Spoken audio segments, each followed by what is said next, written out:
ไปเบิงคณะพักหากฐานบริษัท ETL จำกัดได้มีการจัดกองประสุมใหญ่สมาชิกพักครั้งที่3ขึ้นเพื่อเป็นการสรุปตีราคาเวียกงานระยะที่ผ่านมากองประชุมใหญ่สมาชิกพรรคครั้งที่3ของคณะพรรคหากฐานบริษัท ETL จำกัดกระทรวงเทคโนโลยีและการสื่อสารได้จัดขึ้นในวันที่3 มีนาคม 2025ที่ห้องประชุมใหญ่สถาบันเทคโนโลยีการสื่อสารข้อมูลข่าวสารกระทรวงเทคโนโลยีและการสื่อสารโดยการเป็นเกียรติเป็นประธานของสหายบัณฑิตศาสตราจารย์บเวียงคำวงศ์ดารากรรมการส่วนกลางพรรคเลขาคณะบริหารงานพรรครัฐมนตรีกระทรวงเทคโนโลยีและการสื่อสารมีคณะประจำพรรคกระทรวงเลขาหน่วยพรรคหากฐานคณะพรรคหากฐานทั่วองค์คณะพรรคกระทรวงและ3องค์การจัดตั้งมหาชนพร้อมด้วยสมาชิกพรรคสมบูรณ์และสำรองของคณะพรรคหากฐานบริษัท ETL จำกัดเข้าร่วมสหายสวรรค์ราชดีกรรมการคณะพรรคกระทรวงเลขาคณะพรรคหากฐาน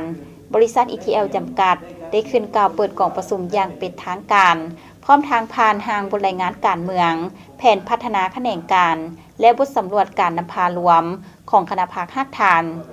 ซึ่งสหายได้ยกให้เห็นด้านดีผลงานด้านอ่อนสาเหตุและบทเรียนที่ถอดถอนได้ในการนำพาซี่นำของคณะพรรคหากฐานตลอดระยะ5 ปีผ่านมาคณะพรรคหากฐานได้เอาใจใส่เป็นเจ้าการนำพาซี่นำประกอบส่วนอย่างตั้งหน้าและเสริมสู่ความรับผิดชอบในการจัดตั้งปฏิบัติภารกิจบทบาทสิทธิและหน้าที่การเมืองของคณะพรรคหากฐานโดยเฉพาะการปรับปรุงก่อสร้างบุคลากรจัดตั้งนำพาเวียกงานหอบด้านเส้นด้านการเมืองแนวคิดเวียกงานภายในพรรคเวียกงานก่อสร้างพรรคนำพาซี่นำเวียกงานองค์การจัดตั้งมหาชนภายในบริษัทก่อสร้างหน่วยพรรคให้มีความปลอดภัยเข้มแข็งหนักแน่นและนำพาจัดตั้งปฏิบัติเวียกงานวิสาสะพอพร้อมทั้งเป็นเสนาธิการให้แก่คณะพรรคกระทรวงต่อการดำเนินธุรกิจของบริษัทเคลื่อนไหวอย่างปฏิสังเพื่อให้สอดคล้องกับสภาพการเปลี่ยนแปลงในแต่ละระยะนำพาซี่นำเวียกงานก่อสร้างหน่วยพรรคสามารถรักษาได้นานมยุทธเป็นหน่วยพรรคปลอดภัยเข้มแข็งหนักแน่นคือปี 2019 ได้4หน่วยพรรคปี 2020 ได้6หน่วยพรรคปี 2021 ได้7หน่วยพรรคปี 2022 ได้5หน่วยพรรคและปี 2023 ได้7หน่วยพรรคสามารถขยายมหาชนก้าวหน้าเข้าเป็นสมาชิกพรรคได้52สหายพร้อมนั้นก็ได้นำพาปฏิบัติเวียกงานวิสาสะพอโดยเน้นใส่การรักษาลูกค้าเก่าและขยายลูกค้าใหม่สั่งรวมแล้วใน5 ปีผ่านมาภายใต้การนำพาซี่นำของคณะพรรคหากฐานแม้นได้มีผลสำเร็จหลายด้านพร้อมกันนั้นก็ได้กำหนดทิศทางแผนการใน5 ปีต่อหน้า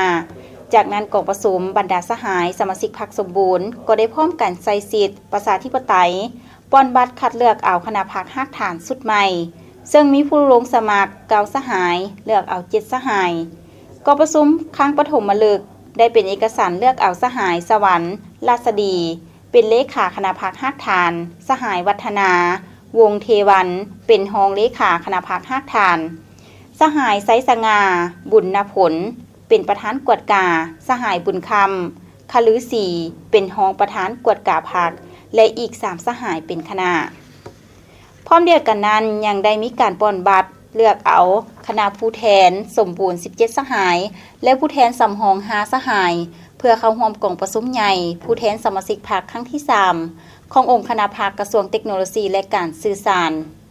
ในตอนท้ายกองประชุมสหายบัณฑิตศาสตราจารย์บเวียงคำวงศ์ดาราได้แสดงความย่องยอสมเสยต่อกับผลสำเร็จของกองประชุมใหญ่พร้อมทางเน้นหนักให้คณะพรรคหากฐานบรรดาสหายสมาชิกพรรคและพนักงานรัฐกรจงเชิดชูสติและยกสูงความรับผิดชอบต่อหน้าที่การเมืองของตน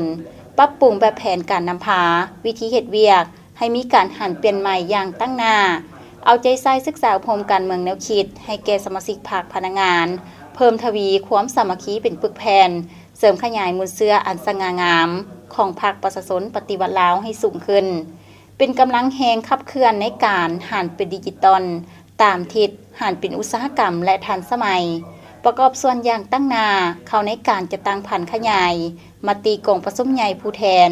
สมาชิกพรรคครั้งที่3ขององค์คณะพรรคกระทรวงเทคโนโลยีและการสื่อสารให้ปรากฏผลเป็นจริงอย่างสง่างาม